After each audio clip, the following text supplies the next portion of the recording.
Après 4 mois d'intenses combats, Kobané est un champ de ruines. Entre les bombardements de l'organisation de l'État islamique, les frappes de la coalition occidentale et les combats de rue menés par les forces kurdes, rien n'a été épargné.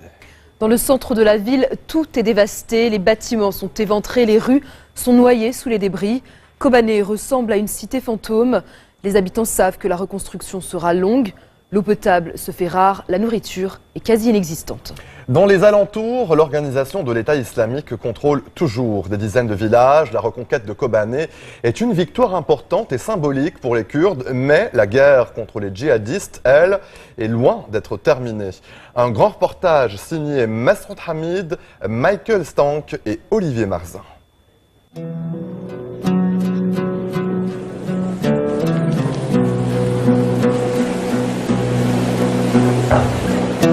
Après 4 mois d'intenses combats, voilà ce qu'il reste de Kobané. Entre les bombardements de l'organisation de l'État islamique, les frappes de la coalition occidentale et les combats de rue menés par les forces kurdes, rien n'a été épargné.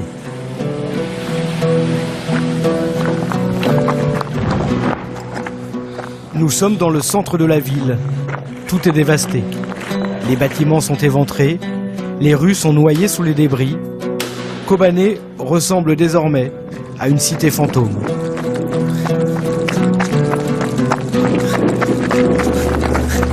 Il est impossible et dangereux de se déplacer seul dans ces quartiers où les derniers snipers de l'EI sont encore retranchés et où certaines maisons ont été piégées.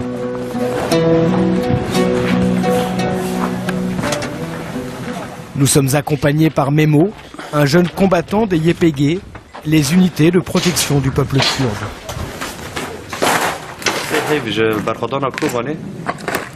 Après 3 mois de bataille à Kobané, les combattants des YPG ont commencé à reprendre du terrain et à repousser les djihadistes Daesh.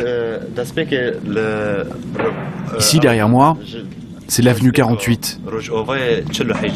Et depuis le 18 décembre, tout ce quartier a été repris d'est en ouest par les forces des YPG. Les combattants ont tué ici beaucoup de djihadistes, ou bien les ont repoussés. Tous les endroits stratégiques de Kobané ont été récupérés jour après jour. Il faut savoir que c'est par ce quartier que les djihadistes de Daesh arrivaient et étaient ravitaillés.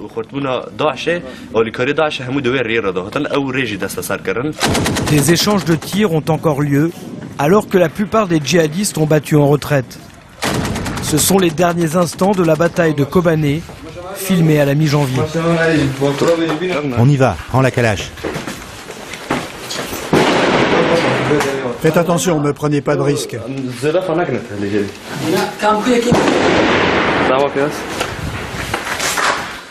Durant ces derniers jours, les combattants kurdes des YPG ont mené l'offensive. Baissez-vous. Par petits groupes postés dans les maisons éventrées, ces combattants tentent de débusquer les derniers snipers de l'EI, encore présents dans la ville syrienne.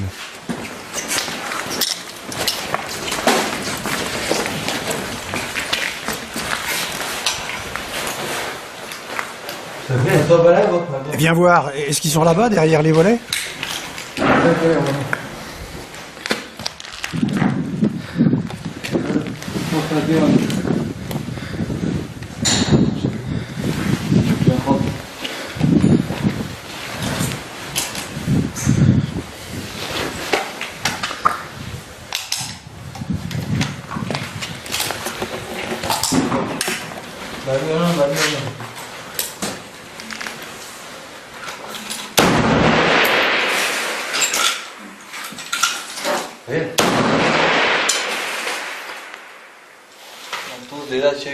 Je tire, mais il faut faire attention derrière. Ils vont sûrement riposter, baisse-toi. On change d'endroit.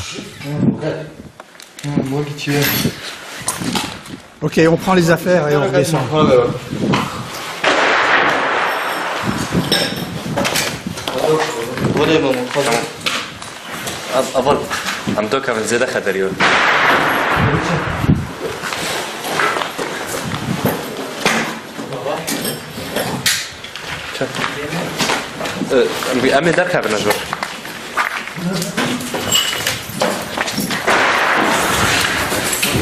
C'est une guerre de position, sniper contre sniper. Les combats se font rue par rue, maison par maison. Les forces des YPG ont été créées en 2012 pour défendre l'ensemble des territoires kurdes. À Kobané, ces Kurdes de Syrie sont environ 3000 à combattre dans la ville. La moitié sont des femmes.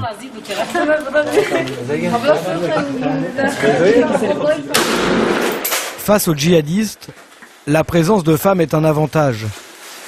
Ils les craignent, car être tués par l'une d'entre elles les déshonore.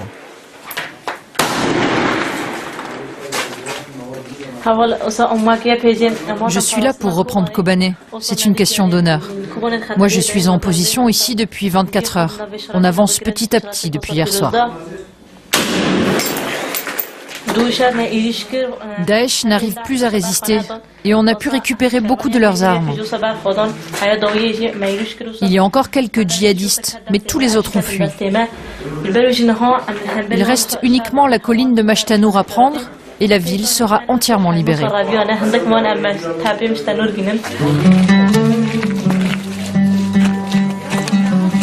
Depuis le début des assauts menés par l'EI sur Kobané, les combattants des YPG estiment à 400 le nombre de tués et de blessés dans leur rang.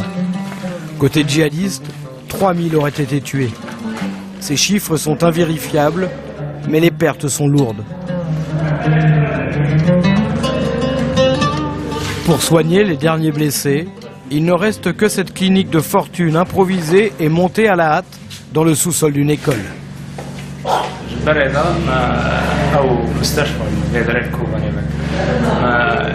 Avant, j'étais responsable d'un hôpital de Kobané où l'on soignait tout le monde, les combattants et les civils. Quand les attaques de Daesh ont été plus fortes, nous avons dû ouvrir une unité d'urgence pour soigner les blessés et donner des médicaments aux civils. On n'a évidemment pas assez de médicaments. Certains nous arrivent par la Turquie, mais c'est vraiment trop peu.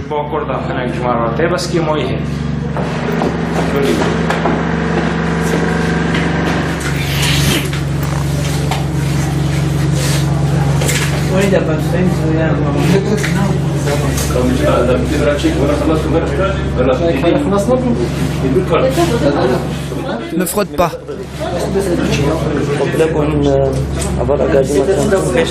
On était au sud de la ville, en train de combattre. Mes camarades et moi, on a tiré et on a abattu un djihadiste. D'autres djihadistes de Daesh sont venus pour récupérer ce cadavre et ils ont tiré vers nous en avançant.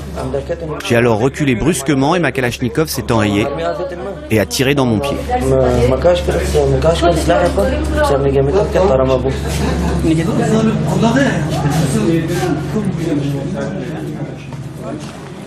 Pour reprendre la ville aux djihadistes, les combattants des YPG ont été rejoints par les Peshmerga du Kurdistan irakien.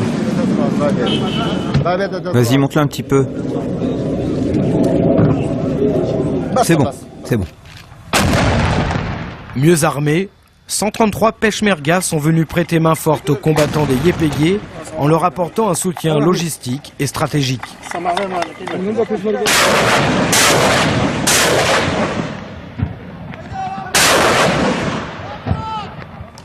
Le responsable Peshmerga de cet armement lourd, c'est le lieutenant Borhan. Il explique la stratégie mise en œuvre pour repousser les djihadistes de l'EI. Je suis à Kobané avec mes hommes depuis le mois de décembre pour soutenir les forces kurdes des YPG. On est venu les soutenir pour repousser Daesh. Cette ville est devenue un symbole. À n'importe quel prix, on soutiendra le peuple kurde. On a apporté des armes lourdes, comme les mitrailleuses et les lance-roquettes. C'est de ça dont ont besoin les combattants des YPG. On est là pour libérer Kobané.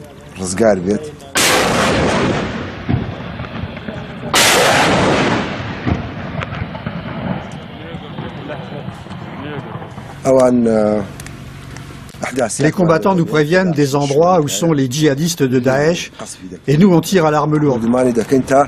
Ensuite, les combattants des YPG nettoient rue par rue devant nous. Tu as pris ton arme ?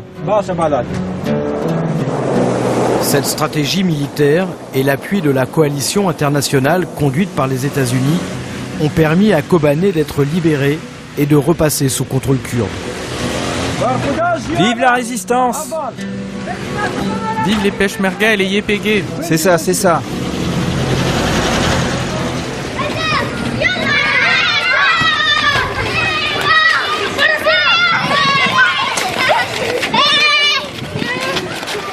L'avancée des forces kurdes, puis la reprise de Kobané ont permis ces derniers jours de sécuriser plusieurs quartiers. Ici, au nord-ouest de la ville, la population a même retrouvé un semblant de quotidien. Sur les 200 000 réfugiés qui ont fui Kobané, seulement 3 000 sont pour le moment revenus. C'est le cas d'Ibrahim et de sa famille. Ils ont passé 2 mois réfugiés à la frontière turque avant de revenir dans la ville.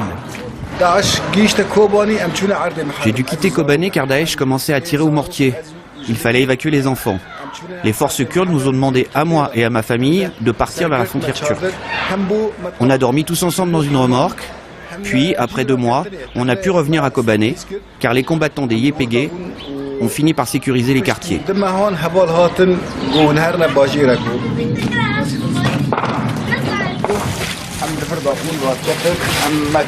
Vous voyez, on a dormi en famille dans ce camion. On était 7 avec mes enfants et ma femme. Ici, on a cuisiné, on s'est lavé et on a dormi là-dedans.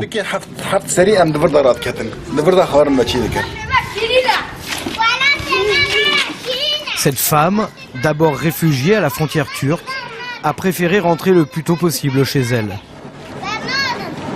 On ne veut pas aller vers la Turquie. C'est ici chez nous. Cette terre nous appartient. On a tout ici. Les gens sont partis, mais nous, si on doit mourir, on mourra ici. Les Kurdes de Kobané savent que la reconstruction sera longue. L'eau potable se fait rare et la nourriture est quasi inexistante.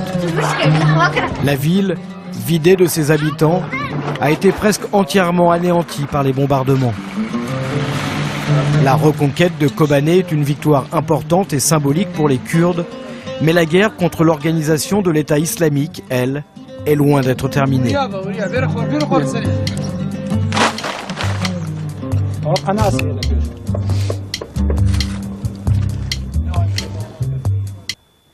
Vous regardez Futur TV, Code 24 revient juste après la pause.